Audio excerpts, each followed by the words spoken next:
বলতে পারেন সেই তৌফিক আপনি দান করে দেন। সুবহান রাব্বি। জননেতা জনাব ডাক্তার ফখরুদ্দিন মানিক ভাই, সরকার ভাই, উপস্থিত আছেন মাদ্রাসার সভাপতি। আল্লাহ তাআলা আপনার কাছে দরখাস্ত করি এই বাংলাদেশে ইসলামী হুকুমত জারি করে দিন। এই প্রোগ্রামের শুরুতে মহাগ্রন্থ কোরআন থেকে তেলাওয়াতের মাধ্যমে আমাদের মধ্যে যারা অসুস্থ আছে সকলকে তুমি সুস্থতা দান করুন। রব্বুল আলামিন সকল মানুষদের গায়ে আল্লাহ তাআলা কোরআনের শাসন। রব্বুল আলামিন আল্লাহ তাআলা আমাদের দরখাস্তগুলো তুমি কবুল আর মঞ্জুর করো। রব্বুল আলামিন আমাদের স্বাস্থ্যকে সুস্থ রাখুন, ইমানকে মজবুত করে দিন। আল্লাহ তাআলা বিশেষ করে শেষবারের মতো বলি, আল্লাহ তাআলা ডাক্তার শফিকুর রহমান সাহেবকে আপনি সুস্থ করে দেন। তাড়াতাড়ি যেন অতি দ্রুতভাবে যেন মানুষের সামনে, জনগণের সামনে আবার আসলে তার জন্য দোয়া করতে হয় না,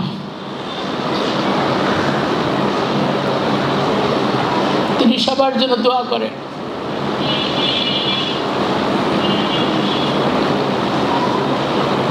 বাংলাদেশের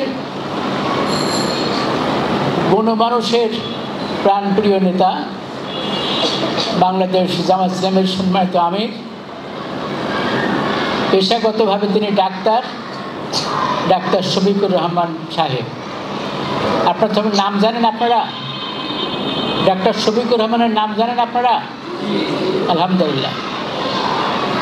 তিনি বাংলাদেশকে একটা মানবিক রাষ্ট্র প্রতিষ্ঠা করার জন্য লড়াই করছেন। নিজের জীবনকে বাজি রেখে বাংলাদেশের রাজনীতিকে সাধারণ মানুষের সেবায় একটা রাষ্ট্র পরিণত করার জন্য চেষ্টা করছে। আল্লাহ সুবহানাহু ওয়া তাআলা তাকে হায়াতে তাইয়্যিবা দান করুন, শেফায়ে কামিলা আজিলা দান করুন। আল্লাহ সুবহানাহু ওয়া তাআলা তাকে বাংলাদেশের গণমানুষের জন্য যে চিন্তা চেতনা নিয়ে আন্দোলন করছে সফলতার তৌফিক দান করুন।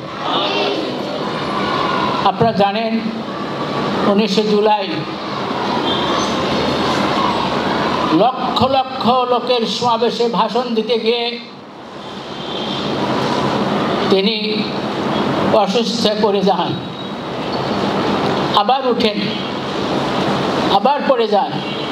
উনি বৈশ্বিক কিছু কথা জাতির সামনে রেখেছিলেন। বাংলাদেশের ভাগ্য 54 বছরে কোনো রাজনৈতিক নেতৃবৃন্দ পরিবর্তন করতে পারেন নাই। তাদের নিজেদের ভাগ্য তারা পরিবর্তন করছে, শুধু তাই নয়, তারা বিদেশে কেউ কেউ লক্ষ লক্ষ কোটি টাকা বিদেশে পাচার করছে। আমার আজকে যে শিশুটা জন্মগ্রহণ করছে, সে শিশুটা 75,000 টাকা ঋণ নিয়ে বাংলাদেশের জমিনে জন্মগ্রহণ করছে। এই হলো বাংলাদেশের চিত্র, এটা বদলাতে হবে। ওনার দাবি হলো যারা রাজনীতি করবেন তারা ট্যাক্স ফ্রি গাড়িতে চড়বেন না, তারা প্লট এবং ফ্ল্যাটের জন্য নগদ অর্থ চালাচালি করে নিজের পকেট ভারী করবেন না,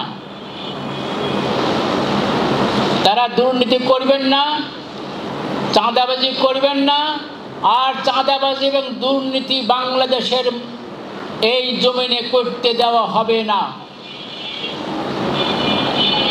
তিনি বলেছেন, আমি দেশের 18 কোটি মানুষের প্রতিনিধি হিসেবে কথা বলছি, প্রচ্ছন্ন কর্মী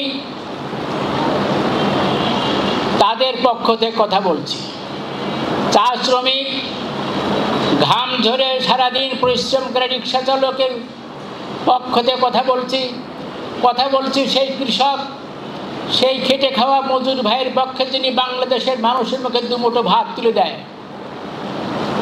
সুন্নতি ভাইরা আমার, শতকরা 85% মানুষ যারা এই দেশের জন্য পরিশ্রম করে হাড় ভাঙা খাটনি খেটে এদেশের অর্থনীতিকে, এদেশের ব্যবস্থাপনাকে সচল রেখেছে, তাদেরকে নিগৃহীত করা হয়েছে। আর কিছু মুষ্টিমূলক এদেশের সমস্ত অর্থবিত্তকে শোষণ করে দেশটাকে বিদেশে পাচার করার চেষ্টা করছে। তাদের বিরুদ্ধে আমাদের অবস্থান।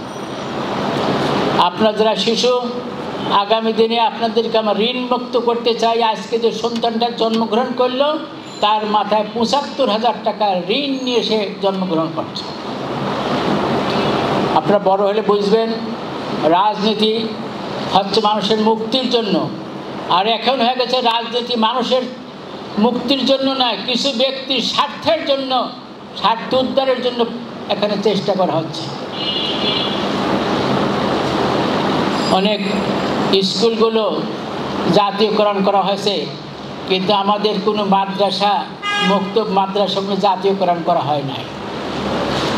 আপনাদের কষ্ট করে চলতে হয়। আমাদের শিক্ষকদের মুখে তাকাতে পারি না, তাদের বেতনের পরিমাণ যদি শোনেন তাহলে মনে দুঃখ লাগবে। আমরা এরকম একটা বাংলাদেশ চাই যেখানে মানুষ অসহায়ত্ব ফিল করবে না, তারা মনে করবে রাষ্ট্র আমাদের গার্জিয়ান, সমস্ত অভাব অভিযোগ তারা পূরণ করার জন্য চেষ্টা করবে ইনশাআল্লাহ।